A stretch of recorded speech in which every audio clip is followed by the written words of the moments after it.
ಈ ಮಧ್ಯದಲ್ಲಿ ನಾನು ಜೋಸೆಫ್ ವಿಜಯ್ರವರು ಕಾರ್ಯಕ್ರಮನ ಮುಂದೂಡಬೇಕು ಅಂತೇಳಿ ರಿಕ್ವೆಸ್ಟ್ ಮಾಡ್ಕೊಂಡಿದ್ದೆ. ಅದು ಕೂಡ ಅವರು ಒಪ್ಪಿದ್ದಾರೆ. ಬೆಳಗ್ಗೆ ಬಿಜೆಪಿ ಅಧ್ಯಕ್ಷರು ಕೂಡ ಅವ್ರಿಗೊಂದು ಪತ್ರ ಬರೆದಿದ್ದಾರೆ. ಅವರು ಅನೇಕ ವಿಚಾರಗಳನ್ನ ಕೊಟ್ಟಿದ್ದಾರೆ. ನಾನು ಅದಕ್ಕೆ ಕಾಮೆಂಟ್ ಮಾಡಕ್ ಹೋಗಲ್ಲ. ಅವರು ಏನ್ ಬೇಕಾದ್ರೂ ಅವರ ಅನುಭವದಲ್ಲಿ ಅವರು ಕೆಲವರು ಮಾತಾಡಿದ್ದಾರೆ. ಸೊ ನಾವು ಒಟ್ಟಾರೆ ಸೇರಿ ಬಹಳ ಸೌಹಾರ್ದತೆಯಿಂದ ನಮ್ಮ ಸಮಸ್ಯೆನ ಬಗೆಹರಿಸ್ಕೊಡ್ಬೇಕು ಅನ್ನೋದು ನಮ್ಮ ಸರ್ಕಾರದ ಅಭಿಪ್ರಾಯ ಇದೆ.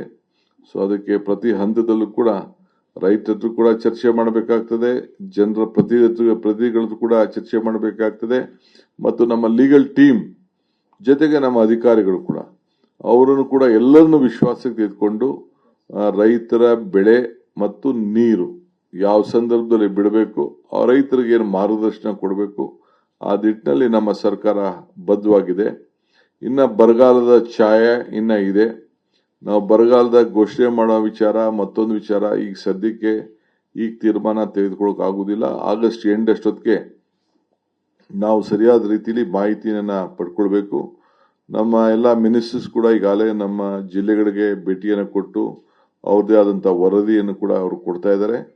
ಇನ್ನು ಮುಂದೊಂದು ದಿನದಲ್ಲೂ ಕೂಡ ಎಲ್ಲ ಮಂತ್ರಿಗಳು ಕೂಡ ಅವ್ರು ಹೋಗಿ ತೆರಳಿ ಅವರು ಕೂಡ ಎಲ್ಲ ರೈತರ ಹತ್ರ ಚರ್ಚೆ ಮಾಡಿ ವಾಸ್ತವಾಂಶವನ್ನ ಆ ಪ್ರತಿಯೊಂದು ತಾಲೂಕಲ್ಲೂ ಕೂಡ ತಿಳ್ಕೊಂಡು ಅವರು ಕೂಡ ನನಗೆ ವರದಿಯನ್ನು ಕೊಡ್ತಾರೆ.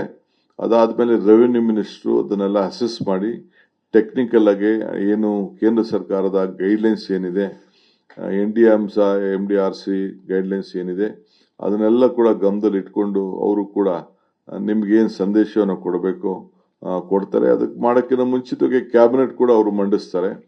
ಕ್ಯಾಬಿನೆಟ್ ಅಲ್ಲಿ ಕೂಡ ನಾವು ಅದನ್ನೆಲ್ಲ ಕೂತ್ಕೊಂಡು ಚರ್ಚೆ ಮಾಡಿ, ನನಗೆ ಯಾವುದೋ ಒಂದು ತಾಲೂಕ್ ಬೇಕು ಅಂತ ನಾನು ಸೇರಿಸ್ಲಿಕ್ಕೆ ಆಗುದಿಲ್ಲ, ಇಲ್ಲ ಯಾವ್ದೋ ಒಂದು ತಾಲೂಕ್ ಬಿಡಿ ಅಂತ ಹೇಳಿದ್ರು ಬಿಡ್ಲಿಕ್ಕೆ ಸಾಧ್ಯ ಇಲ್ಲ. ಈ ಮಧ್ಯದಲ್ಲಿ ನಾನು ಜೋಸೆಫ್ ವಿಜಯ್ರವರು ಕಾರ್ಯಕ್ರಮನ ಮುಂದೂಡಬೇಕು ಅಂತೇಳಿ ರಿಕ್ವೆಸ್ಟ್ ಮಾಡ್ಕೊಂಡಿದ್ದೆ. ಅದು ಕೂಡ ಅವರು ಒಪ್ಪಿದ್ದಾರೆ. ಬೆಳಗ್ಗೆ ಬಿಜೆಪಿ ಅಧ್ಯಕ್ಷರು ಕೂಡ ಅವ್ರಿಗೊಂದು ಪತ್ರ ಬರೆದಿದ್ದಾರೆ. ಅವರು ಅನೇಕ ವಿಚಾರಗಳನ್ನ ಕೊಟ್ಟಿದ್ದಾರೆ. ನಾನು ಅದಕ್ಕೆ ಕಾಮೆಂಟ್ ಮಾಡಕ್ ಹೋಗಲ್ಲ. ಅವರು ಏನ್ ಬೇಕಾದ್ರೂ ಅವರ ಅನುಭವದಲ್ಲಿ ಅವರು ಕೆಲವರು ಮಾತಾಡಿದ್ದಾರೆ. ಸೊ ನಾವು ಒಟ್ಟಾರೆ ಸೇರಿ ಬಹಳ ಸೌಹಾರ್ದತೆಯಿಂದ ನಮ್ಮ ಸಮಸ್ಯೆನ ಬಗೆಹರಿಸ್ಕೊಡ್ಬೇಕು ಅನ್ನೋದು ನಮ್ಮ ಸರ್ಕಾರದ ಅಭಿಪ್ರಾಯ ಇದೆ. ಸೊ ಅದಕ್ಕೆ ಪ್ರತಿ ಹಂತದಲ್ಲೂ ಕೂಡ ರೈತರು ಕೂಡ ಚರ್ಚೆ ಮಾಡಬೇಕಾಗ್ತದೆ, ಜನರ ಪ್ರತಿನಿಧಿಗಳು ಕೂಡ ಚರ್ಚೆ ಮಾಡಬೇಕಾಗ್ತದೆ, ಮತ್ತು ನಮ್ಮ ಲೀಗಲ್ ಟೀಮ್ ಜೊತೆಗೆ ನಮ್ಮ ಅಧಿಕಾರಿಗಳು ಕೂಡ ಅವರನ್ನು ಕೂಡ ಎಲ್ಲರನ್ನು ವಿಶ್ವಾಸಕ್ಕೆ ತೆಗೆದುಕೊಂಡು ರೈತರ ಬೆಳೆ ಮತ್ತು ನೀರು ಯಾವ ಸಂದರ್ಭದಲ್ಲಿ ಬಿಡಬೇಕು, ಆ ರೈತರಿಗೆ ಏನು ಮಾರ್ಗದರ್ಶನ ಕೊಡಬೇಕು, ಆ ನಿಟ್ಟಿನಲ್ಲಿ ನಮ್ಮ ಸರ್ಕಾರ ಬದ್ಧವಾಗಿದೆ. ಇನ್ನ ಬರಗಾಲದ ಛಾಯೆ ಇನ್ನ ಇದೆ. ನಾವು ಬರಗಾಲದಾಗ ಘೋಷಣೆ ಮಾಡೋ ವಿಚಾರ, ಮತ್ತೊಂದು ವಿಚಾರ ಈಗ ಸದ್ಯಕ್ಕೆ ತೀರ್ಮಾನ ತೆಗೆದುಕೊಳ್ಳೋಕೆ ಆಗುದಿಲ್ಲ. ಆಗಸ್ಟ್ ಎಂಡ್ ಅಷ್ಟೊತ್ತಿಗೆ ನಾವು ಸರಿಯಾದ ರೀತಿಯಲ್ಲಿ ಮಾಹಿತಿಯನ್ನ ಪಡ್ಕೊಳ್ಬೇಕು. ನಮ್ಮ ಎಲ್ಲ ಮಿನಿಸ್ಟರ್ಸ್ ಕೂಡ ಈಗಾಗಲೇ ನಮ್ಮ ಜಿಲ್ಲೆಗಳಿಗೆ ಭೇಟಿಯನ್ನು ಕೊಟ್ಟು ಅವ್ರದೇ ಆದಂತ ವರದಿಯನ್ನು ಕೂಡ ಅವರು ಕೊಡ್ತಾ ಇದ್ದಾರೆ. ಇನ್ನು ಮುಂದೊಂದು ದಿನದಲ್ಲೂ ಕೂಡ ಎಲ್ಲ ಮಂತ್ರಿಗಳು ಕೂಡ ಅವ್ರು ಹೋಗಿ ತೆರಳಿ ಅವರು ಕೂಡ ಎಲ್ಲ ರೈತರ ಹತ್ರ ಚರ್ಚೆ ಮಾಡಿ ವಾಸ್ತವಾಂಶವನ್ನ ಆ ಪ್ರತಿಯೊಂದು ತಾಲೂಕಲ್ಲೂ ಕೂಡ ತಿಳ್ಕೊಂಡು ಅವರು ಕೂಡ ನನಗೆ ವರದಿಯನ್ನು ಕೊಡ್ತಾರೆ.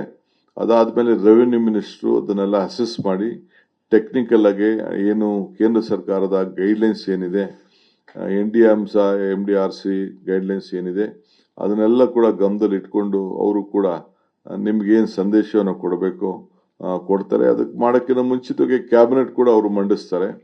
ಕ್ಯಾಬಿನೆಟ್ ಅಲ್ಲಿ ಕೂಡ ನಾವು ಅದನ್ನೆಲ್ಲ ಕೂತ್ಕೊಂಡು ಚರ್ಚೆ ಮಾಡಿ, ನನಗೆ ಯಾವುದೋ ಒಂದು ತಾಲೂಕ್ ಬೇಕು ಅಂತ ನಾನು ಸೇರಿಸ್ಲಿಕ್ಕೆ ಆಗುದಿಲ್ಲ, ಇಲ್ಲ ಯಾವ್ದೋ ಒಂದು ತಾಲೂಕ್ ಬಿಡಿ ಅಂತ ಹೇಳಿದ್ರು ಬಿಡ್ಲಿಕ್ಕೆ ಸಾಧ್ಯ ಇಲ್ಲ.